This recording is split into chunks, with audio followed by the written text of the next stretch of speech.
it's okay to be different and it's not a bad thing in business or in life, which actually translated to our personal lives and said, okay, I understand why I'm wired a certain way and why you are a certain way, and that it is a complement to each other. So many times people want the same qualities and they think it can multiply. I actually argue that you have to have complementary skills in order to be able to grow to the next level, both in business and life. Hey there, dental economist.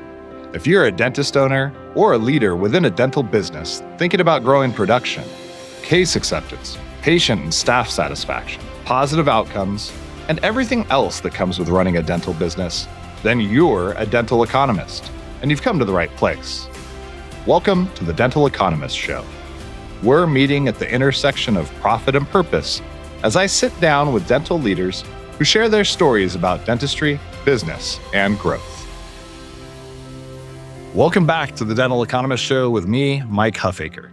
Today, we have a real power couple in dentistry joining us, Dr. Anushka Gaglani and Dr. Abhishek Nagaraj. Dr. Raj and Dr. G are the founders and co-CEOs of Areo Dental Group, with 7 practices in the Chicago area.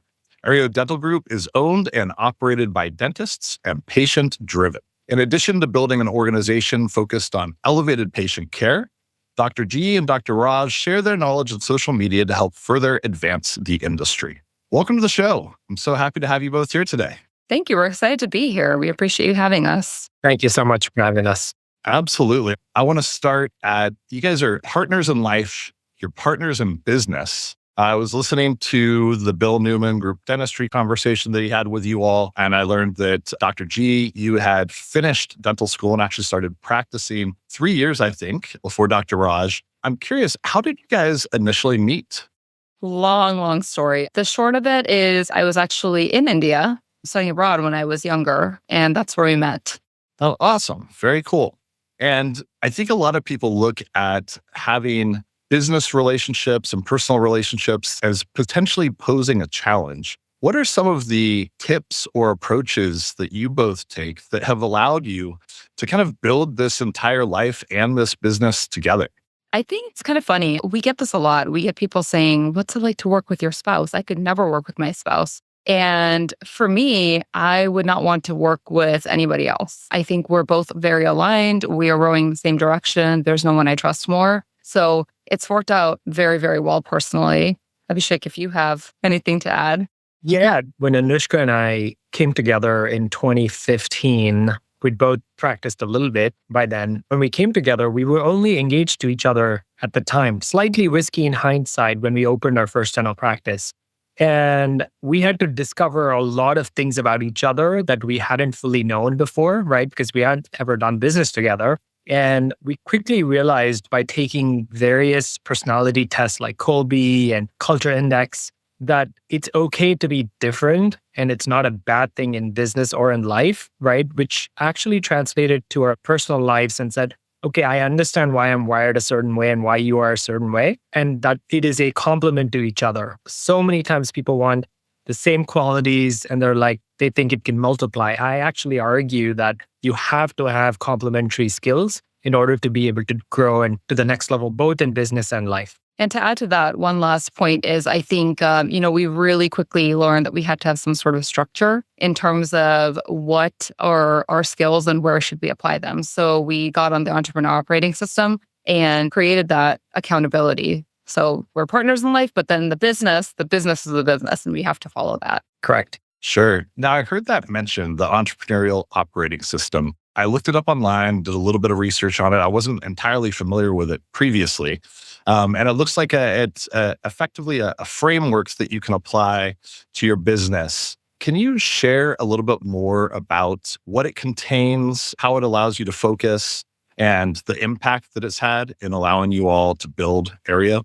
Any operating system, iPhones have an operating system, right? The Entrepreneur Operating System, or EOS, was founded by Gino Wickman. I think super smart guy. He's an EOer too. And it's based on Traction, the series of books that are based on Traction. I think EOS is all about structure and organization, right? It starts with the vision, and it starts with departments under the vision to essentially breaks it down into accountability and into an accountability chart where only one person can sit in one seat. They call that RPRS, or right person, right seat. And there's other elements in this. There's people, right? People who get it, who want it, who have the capacity for it. That's the right seat component. The right people is the core values component. Do they fit your core values? And then, when a business, a vision without structure is a hallucination. That's essentially the essence of lost. And it's really helped us build the right structure, put the right people in the right seats, and measure them, have measurables, data points, whatnot, in the form of scorecards. And when all of these comes together, you gain traction in your business. So in a nutshell, I don't know if you want to add anything to that, Anushka. Yeah, I think the biggest difference, what we really liked about EOS, is most companies have some sort of org chart.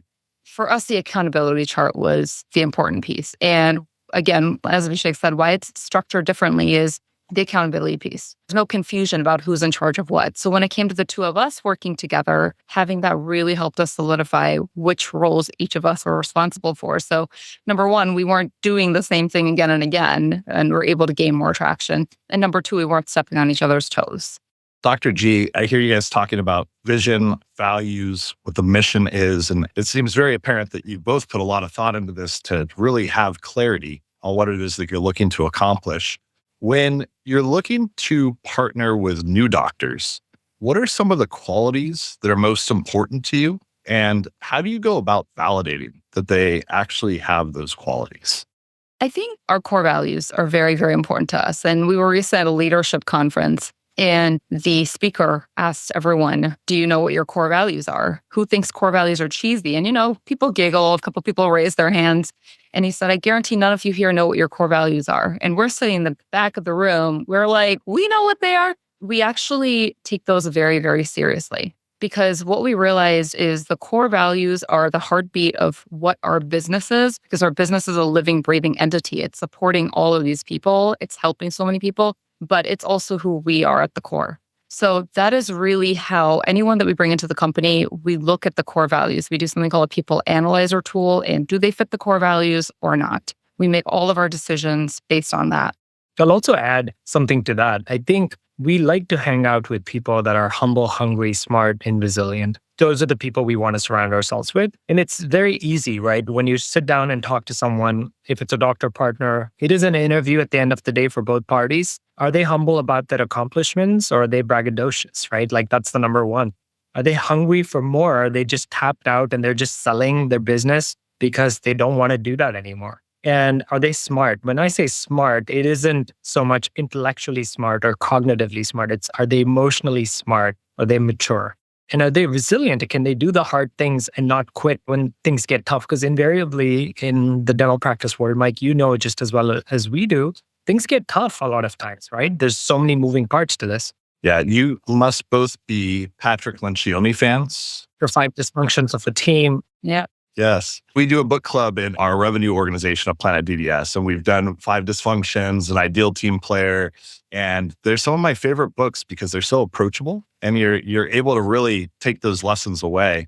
I like what you said about the core values as well. I think I would be one of the people that a decade ago would have been kind of like laughing or giggling when they talk about it. I thought it was just like things that you put on the wall and like people read it and go like, yeah, okay, that's cute, but like we don't really do it. I think one of the challenges that people have with core values is being able to kind of keep them front and center and ensure that you work them into the rhythm of coaching and leadership and kind of the meetings that you have. What are some of the approaches that you all do in order to ensure that kind of the core values are woven throughout your organization? And I'd also love, if you don't mind, Dr. Raj, Dr. D, sharing what those core values are for Areo. Yeah, absolutely. I think we'll share the core values first. Humility, pursuit of excellence, committed, professional, reliable. That's one. Team-oriented and people-focused. And again, we really came up with these a few years ago. We really took our time to figure out what really mattered to us. As far as how we have the whole organization follow them, we also have the little poster on the wall. I don't know if anyone ever looked at. Gotta have that. Of course. Still have to do that. Yes. But every single meeting that we have, we reinforce those core values and we reward based on the core values. When our practice leaders, we don't call them managers, we want them to be leaders. When they're hiring people, we talk about the core values and we have them put them through the people analyzer tool. So I think that's how we've kind of ingrained it. I don't know, Abhishek, if you have either. Yeah, I think spot on. We make it front and center and we talk about it every chance we get. So if you talk to our practice leaders at a meeting, we're talking about, hey, what are our core values? Let's shout people out who are exhibiting these core values. State of the company address every quarter, we're talking about our core values. Once we made it front and center, once we shared the vision like 4 times a year, once a year is probably too little in our opinion. You've got to bring it up at least 4 to 5 times a year for people to really start understanding at least what your 2 core values are out of the 5 and remember them. Just continue to reward people based on exhibiting those core values and suddenly they get it. It's been a cool process. How do you think of, now that you have 7 practices, how do you think about, I think dental practices can often end up kind of operating in their own kind of unique ways from practice to practice. And of course, you have different people and different personalities. How important is it to you all that there is kind of this level of consistency across the organization? And is there anything that you do to help the different offices feel connected with each other? First of all, to help them feel connected, there are a few ways we do that. We are very, very heavy on CE. So we kind of join forces with some of our awesome vendors to help get some CE for our team. So they all come together. Everyone's invited from dental assistant to the doctor. And we go over, we do a core values speech. We do a state of the company address over there. We also do weekly leadership meetings, and those leadership meetings also happen at the practice leader level, which gets any message from the leadership gets cascaded to the practice leaders. Practice leaders have their own practice level meetings, call them L10s in the US word. The urgency is a level 10. That's why it's called an L10 meeting. And then dental assistants have their own meeting. Hygiene has a meeting. I think everybody's got to have a touch point, right? At the end of the day. Otherwise, people start getting disconnected. Out of sight means out of mind. And then we have a doctor meeting as well. And then we have a mentorship program that we take our doctors through. And we also try to do quarterly reviews with our doctors in order to understand what worked well, what didn't. How do we need to pivot? How do we need to tweak some things? So between all of these impactful meetings and the state of the company address and the core value speech, there's a lot of touch points here. Yeah, that's really great. Can you talk a little bit more about the mentorship program? I love that. I think the opportunity for people to have kind of ongoing professional development is so valuable. And oftentimes it is something that everybody talks about. Like we want to develop our people or we want to pour into our people and help them to become better at what they do. And it can fall short. But I know that it's clearly something that you both are very passionate about. Can you share a little bit about what the vision is for that and how it works? Absolutely. I think our vision for dentists is to create $1 million dentists in a 3-year timeline. At the minimum, they should be hitting $1 million if they are able to change their mindset. So the first thing we do as a part of our mentorship process is they spend time with me and Anushka purely on mindset for the first 2 to 3 weeks. That is all we're doing. We're role playing. We're talking about mindset because they come from dental school. We're sometimes taught by old school professors with a certain mindset that worked for them 40 years ago, it doesn't work anymore. So that's the first thing we have to unravel from these new grad dentists. We call that ground zero. And then we take them through a tiered process of 6 to 8 months where they can do half-mouth dentistry. And they're also doing some surgical extractions. They're doing comprehensive treatment planning, but they're executing on quadrant dentistry. 8 months to 18 months to 20 months, we're looking at more comprehensive treatment planning. They're doing Invisalign on top of that. We're also getting them certified and helping them through that. They're starting to do some wisdom teeth extractions. They are starting to take on more complex crown and bridge type cases.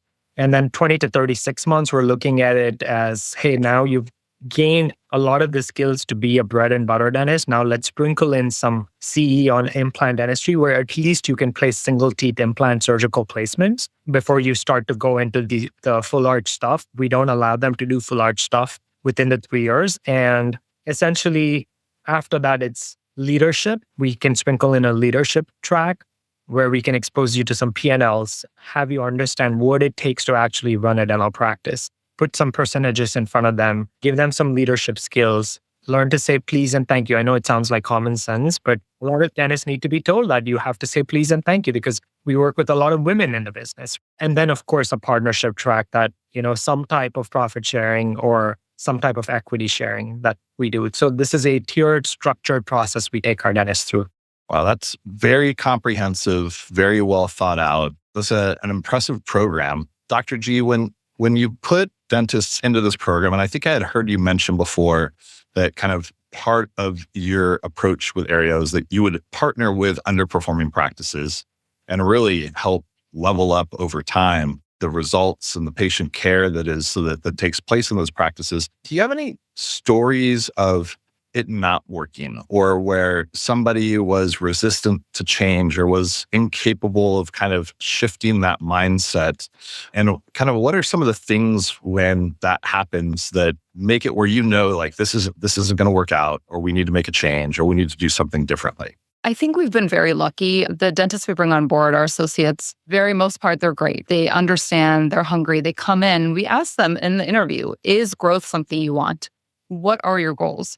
And they all tell us the same thing. They all say, we really want to grow. We want to become better dentists. We want to, big student loans, want to make money to be able to pay those off. But yes, we actually recently had a dentist who came to us as a new grad, and she'd been with us for, I want to say, about a year, maybe a little bit less. And it just wasn't working. We tried everything. We tried mindset. We tried just all across the board. And it was very much a situation where there wasn't quality dentistry necessarily coming out, but a big focus on how do I extract as much money out of patients as possible, which is not what we're teaching. That is not at all our focus. Our focus is how do you do the best dentistry you can and upskill yourself? And the money just comes. But in her mind, there was no relationship building. So we tried. We really had checkpoints. We tried to mentor some more. But it's funny, this new grad who's never been anywhere else told one of the managers she didn't like the direction the company was going in. And I'm like, this is the first company I've ever been in. And I think what it was, when we came down to the nitty gritty and we talked to her about it, it was that she didn't like that she was being held accountable to the standard of our company and the standards that she claimed she wanted to set when she joined us. So that was a big issue for us. And that was kind of, the straw that broke the camel's back is we have standards. You said you wanted to abide by those standards and you don't. And that's okay. You will thrive somewhere else, but it's not going to be here. Yeah, we hold people accountable, right? People come and say, I want all these things, but it's the action that matters, right? The difference between knowledge and wisdom is application. So if they aren't willing to apply that, what you said you would do and the action that you're doing, if there's a gap, right? Anushka, you've talked about this. That's a problem. We hold our doctors accountable to what they said they wanted to do. Yeah, I was talking to Dr. Emily Vanny from United, and we were talking about new grads joining the practice as associates. And some of the challenges were maybe no previous work experience or work history. Is that something that you run across? And do you maybe weigh a candidate or prefer a candidate that has had work experience, even if it's not in the dental space? Yeah, I think often we do take on new grads and we look at this as, okay, this is an investment for us. We're going to have to invest in you for 3 years. But to your point, Mike, it is hard because if they haven't had a job before, then they have nothing to compare to. And if things don't go the way somebody in their school told them or their professor told them, in their mind, it is not aligning with their future. We almost prefer at times where a doctor has had a bad experience in a DSO where they didn't get the support they need. And we've had doctors come and be in tears with the level of mentorship we provide and the touch points we have. They've told us they feel heard, they feel valued. Sometimes I feel like that's almost better, right? Like you have to find out what else is out there and then you have something to compare to. Absolutely. Now, Dr. G, actually for both of you, I'd be curious. I've heard mentorship mentioned many times. Do you all have mentors that you think of as being instrumental in helping you to become who you are today? Do you still seek out mentorship? Maybe share a little bit about some of the experiences that each of you have had over the years that have been particularly important. Yeah, I think for me, as far as the dental field itself and practicing, I can't say that I've had a mentor in practicing. But as far as the business side, absolutely. There have been people all along the way that have been mentors to me, that have helped. These are people that we continue to seek out mentorship always and learning. One of the things that we are very, very big on, right? Pursuit of excellence is one of our core values. How do we continue to become better? And we can't become better in a silo. It's not going to happen. So for us, it's always important to seek out mentors. And sometimes we have to pay for those mentors, but it's that adage, right? You get what you pay for. Yeah, that's a great point, Anushka. I think we've taken tons of CE courses when we were clinicians. We spent hundreds of thousands of dollars to go and seek out the knowledge so that we could come back and apply it, right? Like, so grateful to all those people. It is why we became the clinicians we were. Now, when you initially opened up your first practice, I think I heard one of you share that there wasn't originally an intent to build a group practice. You recognized that there were two of you and you were like, hey, well, there's two of us, so let's at least have two. As you had decided to kind of scale beyond yourselves and expand and open up the additional offices, and now you're at 7, what is kind of your vision in the future? Are you looking to continue to grow? Like, where do you find the satisfaction? Is it in opening new practices and the mentoring of the new associates? I'm kind of conflating a couple questions here, so I apologize for that. But I'd be interested in knowing kind of for Areo, like if you were going to cast, like, what is our vision for the future? What would that look like? So in a nutshell, the vision changes. I will tell you that. Like, we started off with a smaller number and then it became bigger, and in terms of practices, revenue, et cetera. So I'm sure it will change again in the future. We do have a revenue number in mind, but again, I know that that's going to change.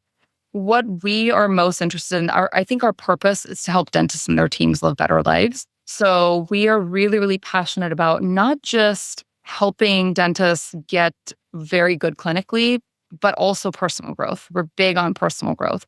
So as long as we can keep doing that, I think we're going to continue to grow. And it may not be number of practices, but I think that's just really where our passion lies. And we like to push ourselves. What can we accomplish? That's a big piece for us. Is if it's not scary, it's not a big enough goal.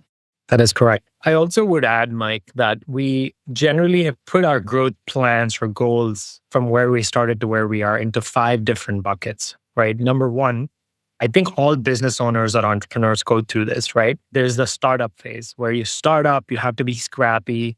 You don't have a whole lot of money to invest in team members. Your profits are small. You kind of graduate from that into the trouble phase, right? Now you're trying to scale up, but your revenue sometimes is outpacing your profits and your costs are going way higher than your revenue. That's the trouble phase. We all have to go through that. And then you come into the lifestyle phase. I will tell you, a lot of dentists probably settle at the lifestyle phase because you're making a lot of money, you have some systems, but it still depends on you. But the lifestyle is so good that you don't want to give that up. But that also means you're the dentist, you're in the chair. From there, you want to go into a high performance phase, but there's something else you have to go through before you do the high performance phase. We call it the messy middle. We all know that. The messy middle is where you don't have a lot of answers, but you know that you want to grow. And I think where private equity comes in is they buy it at the messy middle phase, and it's easy for them. They take it to a high performance phase and sell the business for $1 gazillion. And I think that's where most business owners or dentist entrepreneurs probably give up, is because they know that the messy middle could be 5 years long, it could be 1 year, it could be 2 years, right? And there's a lot of unknowns there. We started to look at that and we recognized that we want to go through the messy middle because we like the pressure and we like to do the hard things. And once we do that, we believe we can create that high performance business, which doesn't need us, but it only needs us for the vision and not for the day-to-day execution.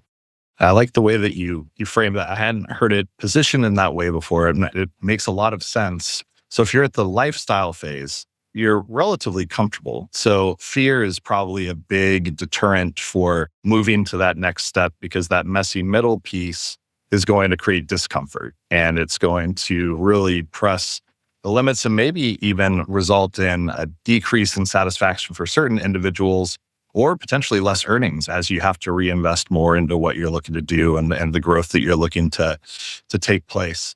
Yeah, that's a great way of framing that. When you look at, I guess, 2024, I've spoken to a lot of folks, and for many, it was a pretty challenging year. You know, there's a lot of inflationary pressures. reimbursements were down. In many cases, there were patients that were not choosing to do elective procedures, or they, had to kind of tighten up their belts a little bit. And all of these different kind of pressures from multiple sources resulted in many groups and organizations having a bit of a tough time. How did you think about 2024? And, what type of year was that for you? So for me, 2024, I think for us, probably, I don't know if Abhishek, if you would agree, 2020 and 2021 probably were the more challenging years in terms of patients were coming through the doors. It was insane demand, as everybody experienced. But I'm sure, again, as everyone experienced, it was much harder to hire people. So for us, 2024, actually, we really had a great year. I think it really set us up. 2025 is going to be an exceptional year for us, I think, because of all of the steps we took in 2024 to set ourselves up. That's exactly what I was about to say. I think 2024 was all about positioning ourselves for the next level of growth. We reinvested like 80% of our profits back into the business and hired a lot of people, right? A lot of great people who can really have some skill sets that the existing business didn't have at the time. So that was a lot of investment. It was stressful and it was scary as heck. But what the hell? If you aren't scared, like Anushka said, right? We aren't thinking big enough. And we know we'll see a return on that investment in about 2 to 3 years from now. We're confident of that. 2025 is all about expansion and execution on some of the investments we've already made. Yeah, and Dr. Raj, when you talk about investing in more hires and bringing more people on, have you felt the market loosen up a little bit where it's become less challenging to find great people to have join your team? I don't know if the market is loosened up, but I will tell you we've probably leveled up in how we recruit those people. I certainly think 2022 was like a big struggle year. 2023 was too. Perhaps more so than 2021 and 2022, right? There are a lot more resumes that we do see, but sometimes you don't see qualified candidates making it through your pool. But we've gone outside of dental to say, okay, we don't need you to have dental experience as long as you have a great personality, you're humble, you're hungry, you're smart and resilient. We'll bring you on. And we've focused very heavily on internal training and processes. And how do we ramp anyone who's doesn't quote unquote have a dental background to be awesome at dental? So we've done a lot of that personally. So maybe it's felt easier for that reason. Anushka, would you agree or add? I completely agree. I think we've just gotten much better at hiring. We're not necessarily hiring for skill anymore. We call it skill versus will. So we would rather hire someone who has the will to learn than someone that's got the skill but doesn't have the personality. Dr. G, what are some of the things that you think are working in the dental industry's favor today? What are things that make you bullish about the future or excited about what's to come, whether it's new technologies or anything, just any trends in general that get you thinking like we're really well positioned to continue to be successful in dentistry for a long time? I think it's such an exciting time we're in right now, right? We have AI coming out. This is insane. We can read x-rays. We have new grads who we can give them this technology. And instead of having to guess as to whether there's caries, they're just like, there's caries. We have robots coming out, right? I'm super excited about that with, the implant robots, endo robots. There's a lot coming. So I'm very, very bullish on that. I also think as far as, I know there's a lot of fear about consolidation, but really the way I look at it is when we team up together, right? We're a dentist support group. So when we team up together, I think we can keep dentistry in the hands of dentists and really come out ahead. And what about you, Dr. Raj? Yeah, the piece around consolidation, that actually excites us, right? Because there are people who don't understand dentistry come into the field and actually try to, scale it. There's screw-ups at an opportunity for us, right? Like that's how we look at it. So when we do it well and lead the business and lead the team members properly, and we have a clinical understanding of what the doctors need and their psyche and their mindsets, we are super bullish on dental for the next 10 years, I think, 10, 15, 20 years. I think dentistry is awesome. It's at the right spot, the right place, right time. Whoever wants to do it, it's available for anyone, I think. Yeah. And if I could add one more point, I think the way that science is moving, right? I think people are really becoming more aware of how the mouth affects the rest of the body. It used to be a thing where it was just, I only go when it hurts, but I think people are becoming slowly more and more aware of it. So I think we'll see a lot more of those people start coming in for preventative work. And AI is making it so that we're going from reactive to proactive, right? From generic to personalized, right? Retrospective to prospective. That's the part that really excites us. Yeah, I think that education about the kind of mouth-body connection is important. And when you think about still really large percentage of the population that does not get preventative care, I mean, that's a really massive opportunity for the industry over time. And if there can be a higher level of education and understanding as to the importance of it, it's a lot more patients that really need to be treated that are not being treated today. Maybe turning the question around on the other side of things, and you can answer it in any way that you'd like, but it could either be if there was something that is in dental that's broken today that you really dislike, that you just wish that you could fix, what would it be? Or maybe what do you think some of the biggest challenges facing the industry are? Either way. Yeah, I think from my perspective, the biggest challenge right now is we talked about skill versus will. We find that a lot of people we hire who have dental experience that come into our business don't really know a whole lot. I feel like there's no standardization or they're taught the wrong thing. They can't do a simple breakdown. There are a lot of broken pieces there. And unlike with a dentist, right? I can take a dentist out of dental school and they can do a filling. Maybe there's different quality to the filling, but they can do a filling because they've gone through formal education. Whereas with some of the other roles, there is not necessarily formal education. So it's much harder to ramp them up and get them to understand, which is why everyone I feel like is working in silos. Every group is figuring out their own training rather than what if there were a system to train these people to make it easier so, they can go anywhere and have at least the basic skills.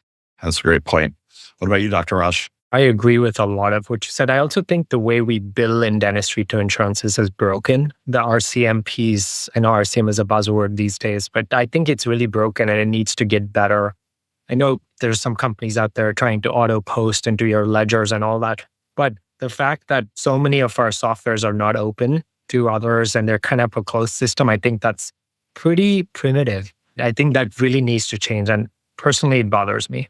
I agree completely. There's just still so many repetitive tasks that have to be done in dental practices and frustrations that come up, whether it's claim denials or, just kind of having to do these postings over and over and over again. And it leads to a lot of work that probably could be removed with some better systems in place and maybe some better cooperation with payers and everybody else as well. But, I think there's definitely an opportunity there for sure.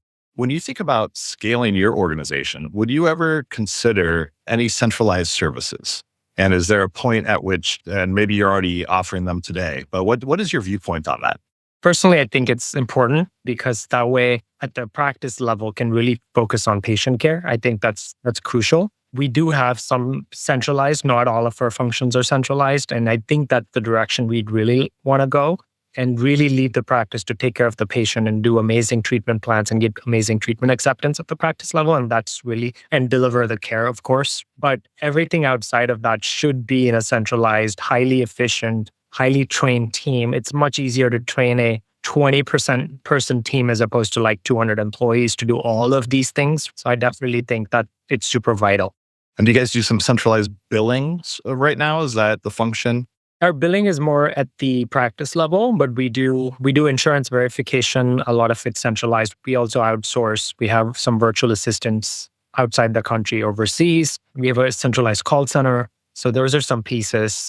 Billing is coming. We like to right now have the practices in control of that because we are very big also on point of service collection. We want them to be accountable for that. But as far as over time in the next year or so, we're going to be more than likely adding billing.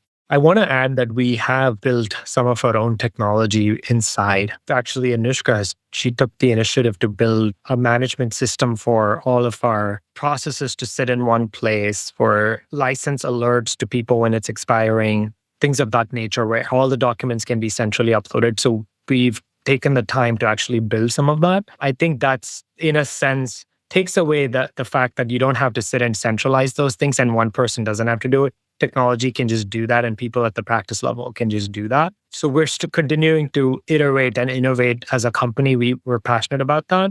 We're thinking of building our own billing platform overseas now. Those are some cool things that are kind of in the pipeline. And Dr. G, when you think about patient experience and patient expectations, maybe how they align in dentistry versus the ease of which it is in the rest of the world to kind of interact with different companies, what are some of the areas of focus for you all at Areo to really deliver great patient experience? I think the patient experience, it starts even before the first phone call. What does your website look like? Is it easy to make an appointment? Can people figure out what it is that sets you apart and your practice apart from the practice down the street? Right? So start with that. When they're calling in, what kind of experiences, we call them patient care ambassadors, what kind of experience are they giving? Because that's the first point of contact. They haven't even met the doctor yet. I had a friend and he told me that his dentist retired and he didn't even know. And he called the practice. This is, of course, a non-dentist. He called the practice and he didn't realize she'd retired and asked them to call him back so he could schedule an appointment. A week later, they still haven't called him back. He's very frustrated, understandably so. So that can't be broken. We have to make sure that the front is answering the calls, that they're converting the patients, they're bringing them in, and that there's no bottleneck as far as how long it takes to get them in for an appointment. And I'm on some of these Facebook groups and I see dentists so proud. I'm booked out for, 3 months. That is not something to be proud of. That means that you have a severe constriction in your schedule and something needs to change there. So getting them in, and from there, I think even the dental system's handoffs, we don't have patients wandering around our practices.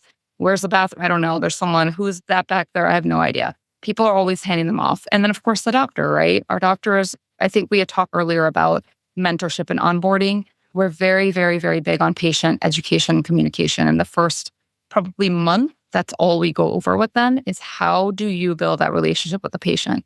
Because if a patient doesn't like you and if they don't trust you, they are not doing anything with you. And then, of course, billing, right? Why do people get angry? The number one reason is money. If we don't give them an accurate estimate, they're never coming back. There's scam artists, this and that. You're going to hear all these kind of things. So we're very big on making sure that they're doing the treatment plans correctly and collecting point of service. We don't do any of this like pay half now, pay half later, because inevitably there will be something about it because they don't want to. Sometimes people don't want to pay. I don't like this or I don't like that or the crown doesn't fit. I think those are the main pieces that we look at as far as patient experience. I think you nailed it. That's why we have a saying within the company, money in hand before burr goes to tooth is the best way to maintain trust with patients, right? Because once they've paid, it's no longer a thing. When people think, I don't make money a thing, I say to them, no, you're actually making money a thing by telling them, you can pay $500 now, you can pay $500. So every appointment they come, you're asking for money. Every time it's creating a little bit of distrust with the patient. Let's take care of that and fully focus on their care after that. I think that's gone a long way for us. I follow both of you. We're all connected on LinkedIn. And, you've started to create and put more content out there. Was this a deliberate decision? Did you discuss it ahead of time and say and is there a goal to it? Like, what was the purpose? How did you determine that this was a path that you wanted to pursue? Yes, it is deliberate. We've been working in silence for 10 years. We've been building all these great processes within the business.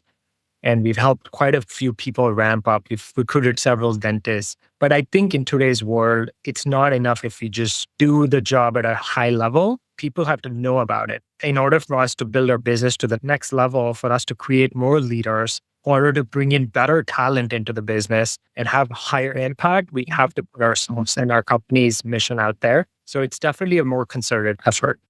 Yeah. And if I can add, we were both full-time practicing clinicians until the end of 2022. So bandwidth, we always wanted to kind of, share our thoughts, but it was the bandwidth just wasn't there. And I think another thing is people are fearful. I was personally very fearful. What do I have to say? Why would anyone want to listen to me? But the more we've kind of gotten out there, the more people are wanting to hear from us, which was really, you want to hear from me? Okay. But that's where I kind of started leaning more into that. I would imagine it has to be, and I think Dr. Raj, you just kind of touched on this, impactful for recruiting and for hiring.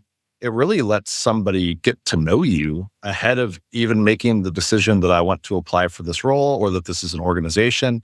And it kind of will, I think, result in a pre-screening function where somebody that has the opportunity to understand kind of your perspective, your mindset, what you're thinking about.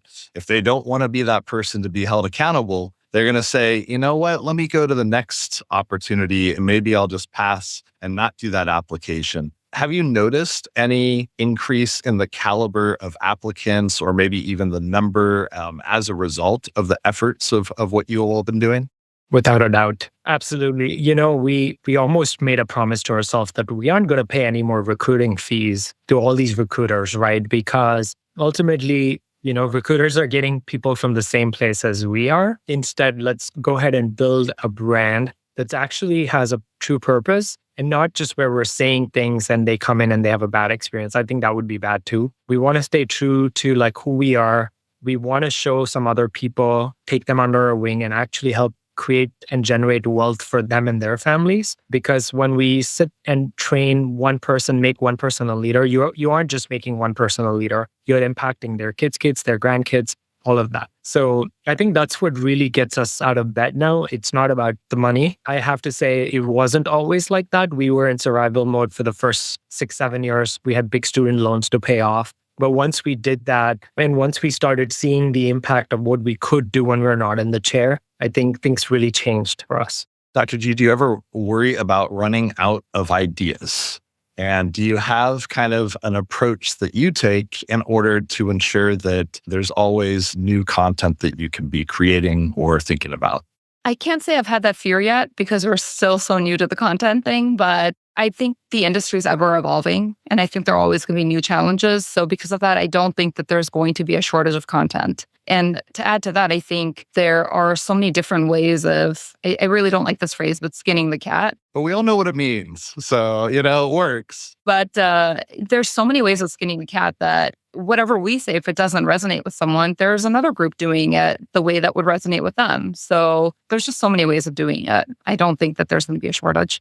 It's funny you asked that question because I've certainly thought about that. I'm like, what if I just don't have anything to say at a certain point? What am I going to do? And what I've realized is it's such a big audience out there that you can take literally anything from your life, that you did today or yesterday or like 5 years ago and put that out there. And there will be somebody that it resonates with. So that makes me feel better at the end of the day. Absolutely. We'll wrap up here in just a couple minutes. Maybe for both of you, what are you most excited about as you enter 2025? I think I'm most excited. I think we mentioned it earlier as far as all the pieces we put in place in 2024. I'm really excited to see the results of that come to fruition this year. We have a lot of exciting things planned. Yes, I can't wait for those things to unfold, to Anushka's point. And also we have so many good people joining the business. We can't wait for them to grow so they can create way more impact than just the two of us sitting there, right? And trying to create impact. So that really excites us too. And do you have anybody in the dental space today that like you think is doing really great stuff as well that you kind of look up to or that you follow along with that you would recommend other people check out too? I think you have one, right? Brad Hughes? Yes, I do engage with Dr. Brad Hughes. I haven't met him personally yet, but we're going to. He's doing some super awesome stuff. I think you had him on the podcast too. I did. Seems like a really nice guy and supportive. And so we've engaged a lot with each other. He excites me. And I like what Heartland does with their doctors, right? I really like what they do. And I think non-clinicians as well, right? Like we just, we're talking to Amol Nirgudkar from Patient Prism, amazing person. So impactful in the industry. Brian Kaleo is another one. So definitely some people that I would say keep an eye out for because they're really helping progress the industry. Now I have the most important question of the day. This is going to be the last question. Who is Pumpkin's favorite? We'll never tell. And Pumpkin, of course, is your adorable Yorkie and has been featured in some of your videos and is on your website as well. So I'm not going to get who the favorite is. It depends on who gives her more treats on any given day. She is a very transactional dog. Sadly, I don't know where she got that from, but yes, it's whoever feeds her that day and gives her more. She's pretty equal opportunity. Equal opportunistic, right? So she wants some time with me 3 days and then she'll ignore me and she'll go spend time with Anushka. So that's kind of how she rolls. Awesome. Where can people find you all? Are you on other social media sites? Is it LinkedIn? What's your website? Share the contact info, please. Yeah, so our website is areodental.com, AREO dental.com. We're both on LinkedIn. We both also have Instagrams. My handle is Dr. So that's DR _ ontoothpreneur, ENTOOTH preneur. And my handle on Instagram is Dr. Dentagram. Simple, DR Dentagram. And of course on LinkedIn, like Anushka said. So love to chat with some people. Fantastic. Hey, thank you both so much for joining. Really enjoyed the conversation, and we'll continue to follow along your journey. Thank you so much for having us. Thank you so much, Mike. We appreciate it. The Dental Economist Show is brought to you by Planet DDS, home of Dental OS. To find out more about how cloud-based dental software by Planet DDS helps unleash dentists and their staff to focus on patient care, visit www.planetdds.com.